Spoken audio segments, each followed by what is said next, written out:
Back with a Fox News alert, an update on a story we've been following on this show, and that's the persecution of Christians in parts of Africa. Fox News is confirming the U.S. government is aware of the kidnapping of an American Christian missionary in the country of Niger. That was by suspected Islamist militants. Sources believe the missionary has been taken into the northern part of the country where an offshoot of ISIS has been operating. We're going to watch this story and bring you updates.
Vice President J.D. Vance was calling on everyone to be patient. Here's some of what he had to say.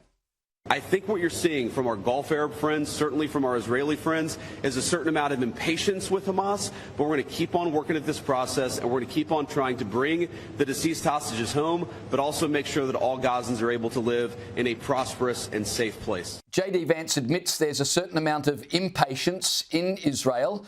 How long will Israel be prepared to sit and wait for this process to play out before saying, you know what, we need to go and finish the job ourselves? Indeed, Israel is impatient to keep its people safe. It's impatient to bring back the hostages whose bodies are being held in Gaza by Hamas. And it's impatient to end this war for good and put this crisis behind us. Now, President Trump has said he's not putting a deadline on how long Hamas has to disarm, but this is the brilliance of the Trump peace plan. It says that this crisis is going to end with Hamas relinquishing its weapons and leaving power, whether it wants to or not. And what we need now is pressure on Hamas through its patrons to do exactly that as quickly as possible. Because every day that goes by is a day that Hamas is not loosening its grip on power. It's reestablishing its grip on power. Hamas doesn't realize it's lost this war. Hamas is rebuilding its terrorist army, and we need massive global pressure on Hamas now to end this swiftly, immediately, and not drag out the crisis that it began when it launched that invasion of Israel 2 years ago. Elon, I hear what you're saying about more global pressure, but what would that pressure look like on a group like Hamas, who are essentially a religiously motivated ideological death cult? How do you put pressure on those kinds of people? Because the difference between Hamas and Islamic State is that Hamas has state sponsors, countries like Qatar and Turkey that have been supporting it all the way through the war. Hamas only agreed to give back the hostages because Qatar and Turkey, under American pressure, told Hamas that those hostages were a liability, not an asset, that it had to give back the hostages in order to end the war. And now those countries that have been helping Hamas need to pressure it to lay down its arms and end this conflict once and for all. Hamas needs to be left with no choice. Right now, its back is not against the wall. Hamas is reasserting its grip on Gaza, it's rebuilding its terrorist army, and it needs to understand it can have no future in the governance of Gaza. Right now, it thinks it does. How fine is the line for Israelis, particularly the government, between, on the one hand, appreciation for all that the US administration is doing, and on the other hand, frustration that the US is taking the lead and Israel are effectively having to take their cues from Trump about their own security? Israel announced after the October 7th massacre, all it wants is to remove Hamas from power so it can never do this again and to bring back the hostages. We now have a plan that has not only brought back all the living hostages, it lays out an international framework for Hamas to leave power and lay down its arms. There is a peace plan on the table. Israel has accepted it. Israel wants the full implementation of the Trump peace plan, every single point. Demilitarization, de-radicalization in Gaza. Hamas doesn't want that. So is there frustration? Yes, but it's frustration with the terrorist army that launched this war and doesn't understand it needs to end it for good by laying down its arms so the people of Gaza can move forward to a better and more prosperous future, and the people of Israel can sleep safely in their beds again. Here's what JD Vance had to say about the bodies of 15 hostages not yet returned to their families in Israel. Take a listen. It is a focus of everybody here to get those bodies back home to their families so that they can have a proper burial. Now, that said, this is difficult. This is not going to happen overnight. Some of these hostages are buried under thousands of pounds of rubble. Some of the hostages, nobody even knows where they are. That doesn't mean we shouldn't work to get them, and that doesn't mean we don't have confidence that we will. It's just a reason to counsel in favor of a little bit of patience. This is going to take a little bit of time. Elon, I can't imagine the anguish of those still waiting for the remains of their loved ones to be returned.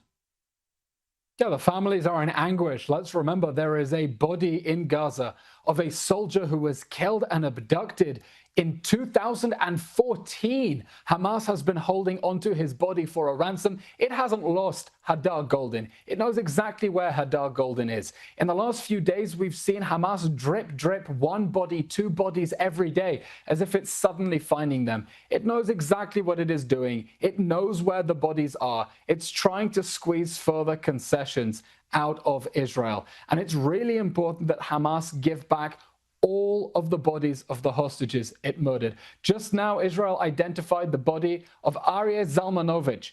He was 86 years old when Hamas invaded his community on October 7th.